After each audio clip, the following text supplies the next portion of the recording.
মানিকগঞ্জে রাস্তার নকশা সংশোধন করে শহরের প্রবেশ মুখে গোল চত্বরের দাবিতে মানববন্ধন অনুষ্ঠিত হয়েছে। বিস্তারিত থাকছে আলামিন রাহেলের প্রতিবেদনে। এতে প্রধান অতিথির বক্তব্য রাখেন জেলা বিএনপির আহ্বায়ক কমিটির সদস্য গোলাম আবিদিন কায়সার।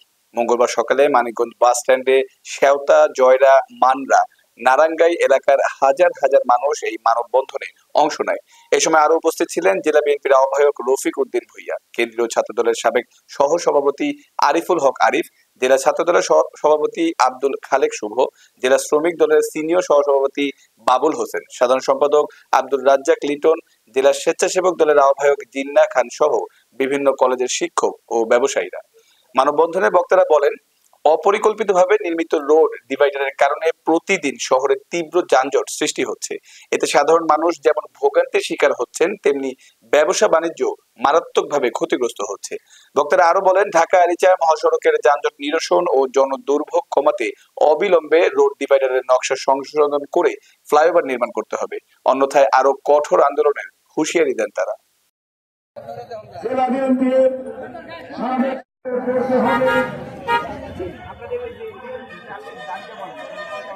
মানিকগঞ্জে যে আমাদের আজকে ব্যারিকেডের কারণে সর্বসাধারণের স্কুল কলেজের শিক্ষার্থী, বয়স্ক, অসুস্থ মানুষ, ব্যবসায়ীবৃন্দ এই অবস্থা থেকে আমরা চাই এখানে ধৈর্য দাবি করি সাধারণ মানুষের জন্য এই সেবা নিশ্চিত করতে হবে। আমরা এটা চাই আমাদের মানুষের এই সেবা নিশ্চিত করতে হবে। আমাদের শিক্ষার্থীরা রাস্তাটি একটু করে বলেন, ও সাউন্ড সমস্যা হয়। আমি একজন নিদকার ব্যবসায়ী, গাড়ি পাঠাইতে গেলে অনেক টাকা ঘুরে আসতে হয়, আমাদের কষ্ট খরচ বাইরে যায়, আমাদের অনেক সমস্যা হইতে আমরা চাই দ্রুত এই ডিভাইডার অপসারণ করা হোক।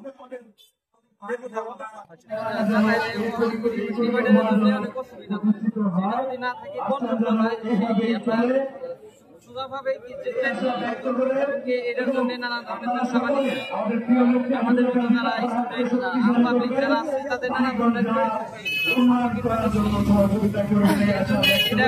করে একটা গোল চত্বর নির্মাণ করা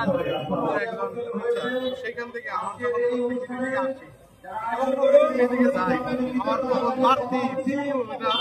যাতায়াত যাওয়া এবং আসা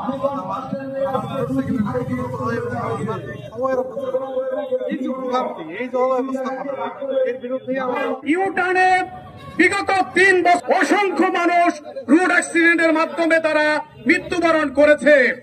এই দুইটি ইউটার্ন মানিকগঞ্জবাসীর জন্য মরণ ফাঁদ হয়ে দাঁড়িয়েছে এবং আমরা লক্ষ্য করেছি আমাদের এই উত্তর সাইডের ব্যবসা বাণিজ্য যারা করে, যারা বাসাবাড়ি ভাড়া দেয়, তাদের ব্যবসা বাণিজ্য এবং বাসাবাড়ি থেকে ভাড়াটিয়ারা ইতিমধ্যে এখান থেকে চলে গিয়েছে।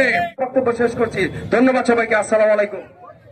আমাদের হিওর, আমাদের দৌলতপুর, আমাদের সাটুরিয়া, আমাদের এই অঞ্চলে জয়লার জনগণ, আমাদের দিঘি, গোয়ারপাড়া অর্থাৎ দক্ষিণ অঞ্চল থেকে হাজার হাজার লোকজন প্রতিদিন যাতায়াত করে।